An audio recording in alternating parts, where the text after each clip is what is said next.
Thanks for stopping by, and it's time for dinner. And tonight, Rich and I are making chicken puttanesca. And Rich is here behind the camera. He's going to join in with his audio, Hey everybody, not his video. Thanks for joining us today. Good to have you here. Well, he's always here when we make dinner, so this is going to be kind of fun. So chicken puttanesca is an interesting dish. It basically is a simple sauce with chicken. It's Italian, and I went to go look up what puttanesca meant because I thought, yeah, I'd tell you what it means. But it has something to do with a brothel.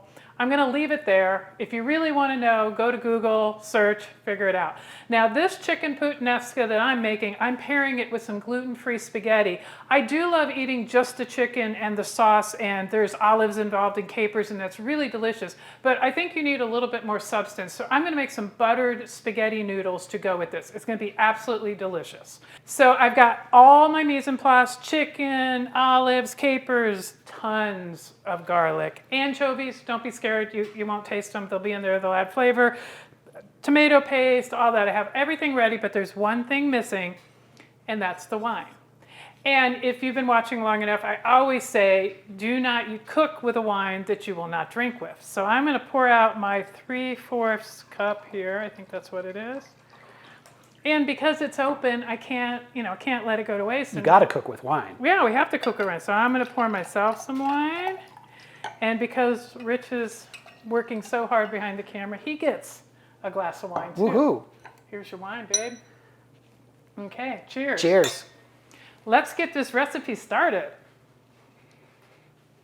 Okay, so this is pretty much a one-pot meal if you don't count the spaghetti, which is in a different pot. But the chicken and the sauce all in one pot, starts on the stove and then finishes in the oven. So I have the water on for the pasta. It's getting close to, it's all nice and bubbly.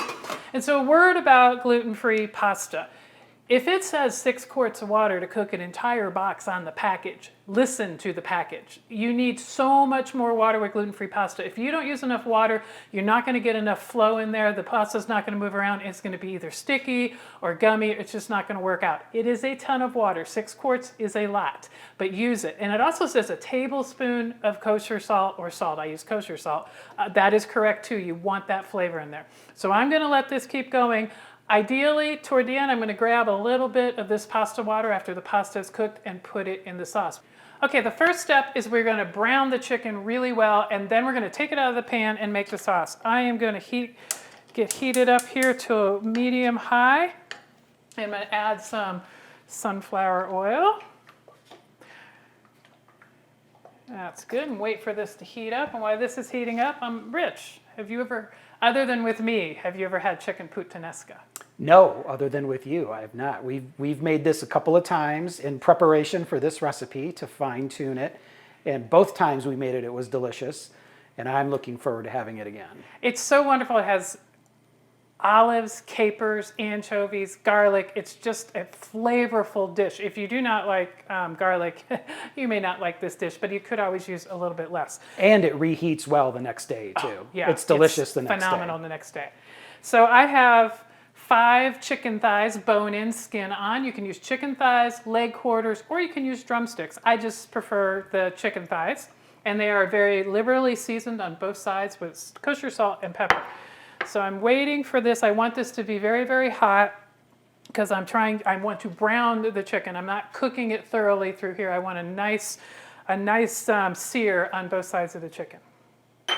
Okay, I'm going in with the chicken. The pan is ready. I'm going skin side down. And I am going to leave it here for 3 to 4 minutes without touching it. Because if you touch it, you're not going to get the browning and the searing that you want. You have to be patient. Resist the urge. Okay, so if you're tempted to go in here and turn them too soon, they're actually not going to let you. I don't know if you can see this, but I'm pushing it. It's not moving. When you cook just about any meat, if it doesn't release from the pan on its own, it's not ready to be released yet. So we're going to let these guys cook a little bit longer. Okay, there's a lot of snap, crackling, and popping going on over here, which means we've got a good sear or browning. Oh, look at that. That is beautiful. So I'm flipping them. Going to cook them for about 3 to 4 minutes on the other side. I'm going to turn down my heat a little bit because I am getting a little bit too much splashback. Okay, and when these are brown on the other side, we're going to take them out of the pan and start making a sauce. Okay, got some multitasking, which is what dinner is usually all about. As you can see, I have a nice roaring boil on the water for the pasta. And I'm going to get the pasta in. I have a tong here, so I want to make sure that I get everybody into the water. You got a piece on the side of the Oh no, stove. you have to go in the pan. One of the most critical things you can do when cooking gluten-free pasta is keep stirring. Always stir, constantly stir. So while I'm going to be stirring and making sauce at the same time. Now, because I have so much water in here, I'm going to turn this down a little bit. It was that high, otherwise it's just going to boil over. It's going to take, I think, about 7 to 10 minutes for al dente. I'm going to double check the box because, again, you have to pay attention to the box. Follow the box directions. Trust me, it always works. The chicken is coming out of a pan to its own resting plate here. It's going to go back in the pan for its final cook in the oven, but for now it's coming out of the pan. I'll put that over there. Let's see. I don't have as much oil as I thought I would. This is the around amount of oil that I want to use, so I'm not going to have to take anything out of the pan. And now I am going to turn down my heat to medium, and I am going to add the garlic and the anchovies. And a lot of stirring here, and as you cook the anchovies, they're going to start to disintegrate, and that's what you're looking for. You want to soften the garlic and disintegrate the anchovies. I know I'm a little bit of an outsider when it comes to anchovies, but I think the anchovy flavor is one of the best flavors out there. And it is going to lend itself such an umami flavor to this dish. It's going to be amazing. I am not like you. Rich can literally, he just eats anchovies, all kinds. Especially the white ones. The white ones are the best ones too. And I like the flavor. I love Caesar dressing, but I have yet to really just kind of sit down and eat an anchovy. And I'm sure I speak for most everybody that that's not one of the most appealing things that we want to do. Okay, the anchovies are disintegrating nicely. I'm going to let that sit a little bit while I come over here and stir the pasta some more. And probably in about 2 minutes, I'm going to test. I can feel with the tong that it's still pretty stiff, so I'm not going to worry about testing for doneness just yet. But it is not sticking. It has stayed together. This is ronzoni, my favorite pasta, our favorite pasta. So I think it's going to be good. Now I'm going to add my next ingredients, the tomato paste. I can smell the anchovies from over here behind the camera. It smells amazing. And some red pepper flakes. You put as little or as many if you like spicy stuff. I don't, so Rich does, but I don't, so I'm not putting quite as many in here. And I'm stirring this up.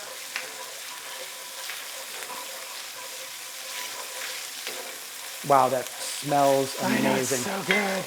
So good. That's what puttanesca is. It's just full of flavor. It's really an easy sauce. You're just mixing stuff together in a skillet and then putting it in the oven. Okay. Okay, you want to stir this around till your tomato paste starts sticking to the bottom of the pan or is nicely distributed, which it's looking pretty good here. I'm going to let this cook a little bit more so it breaks down some more.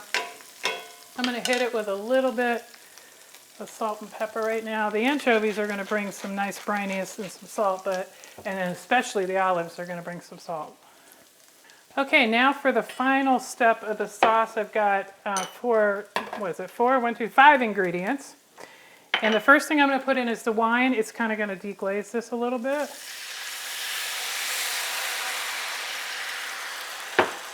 Then I've got the lemon rind, capers, a couple bay leaves, and then the olives. That's what really makes this dish, is all these olives. Okay, so I deglazed with the wine, and I'm scraping up any little bits. There were a few on the bottom, and that's all flavor. So we're going to cook this for about 2 or 3 minutes till most of the wine cooks down. Oh, look at it. See, I don't know if you can tell. Look at the color has changed. We are getting closer. So what I do is I pull out a piece, let it cool a little bit, and test it. That is like triple al dente, which means it's not ready yet. Yeah, it looks like we're only 4 minutes in though. So I think we're going to be close to, al dente at 9 minutes. Okay, I'm going to check that in a little bit. The sauce has cooked down. As you can see, most of the wine is evaporated, cooked off. So now I'm going to nestle the chicken in here for its trip into the oven. I just heard the timer go off to check the pasta. So because I do not want to risk the pasta, I'm going to check it before I go in the oven just to be safe. Because if it's got to come off, it's got to come off. Before I drain it out, I'm going to get me just a little bit for my sauce. Okay. Going right back in here. Victoria, how come you didn't rinse your pasta? Because you want all that starchiness. You don't want to rinse it. If you were doing a cold pasta dish, you'd definitely be rinsing this. I'm putting the lid on to keep it warm. Then we're going to get some butter in there and flavor it up. But for now, I'm going to get into the oven. Now, something I want to talk about, because if you've watched some of our videos where I put a skillet in the oven, you'll know that I have burned myself considerably. Typically, I'll put this on when it comes out of the oven, so I have it ready to go. But before I get it in there, I'm going to be really, really careful because this handle is hot.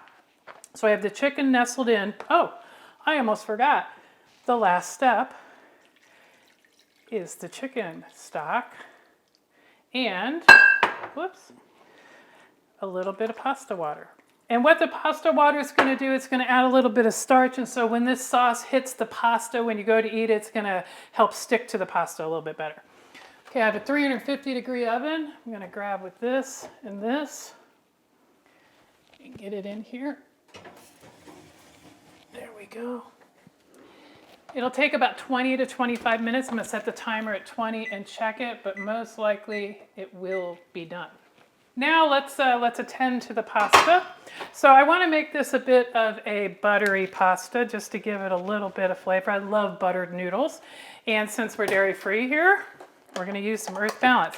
And I don't have a measurement for you. I'm just going to put some in until it tastes good, looks good, and tastes good.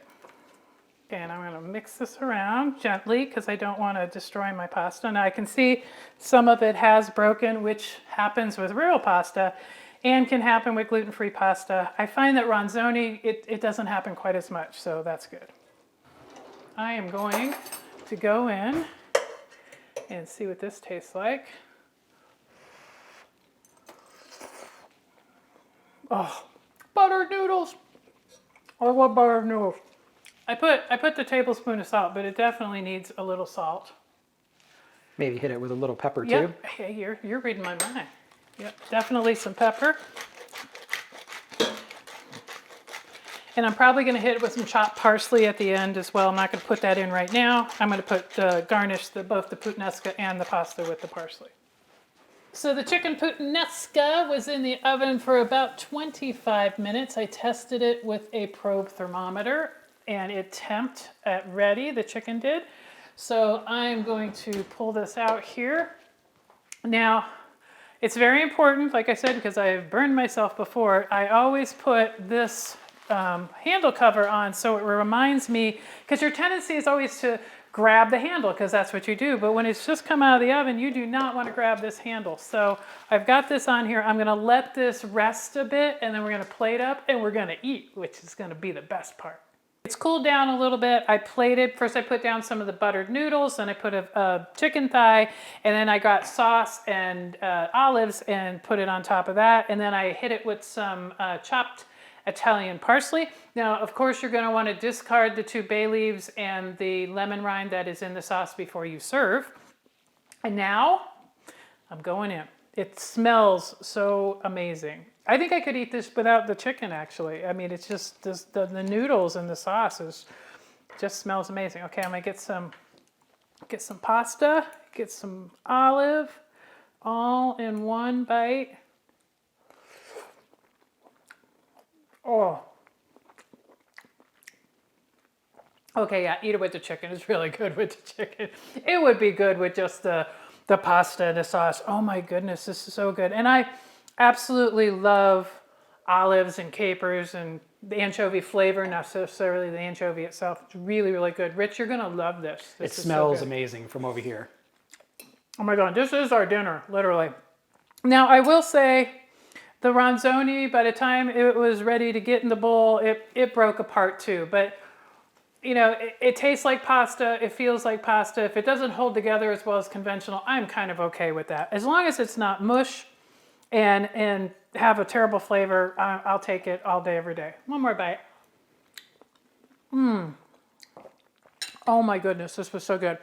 So just a note, I only used about 1.5 pounds of chicken because I wanted a lot of extra sauce, and I knew, you know, 3 pounds of chicken would be a little too much for us. I could have fit probably 3 more thighs in this pan, so you can use the same recipe for 1.5 pounds of chicken or up to about 3 pounds of chicken, whatever works for you and your family. Thank you so much for watching. There'll be a link to the full recipe in the description below, or you can go to gfexplorers.com and find this recipe and so many more. And if you haven't subscribed to our channel, please do. And if you like this video, give us a thumbs up. We'd really appreciate it. And until next time, happy eating.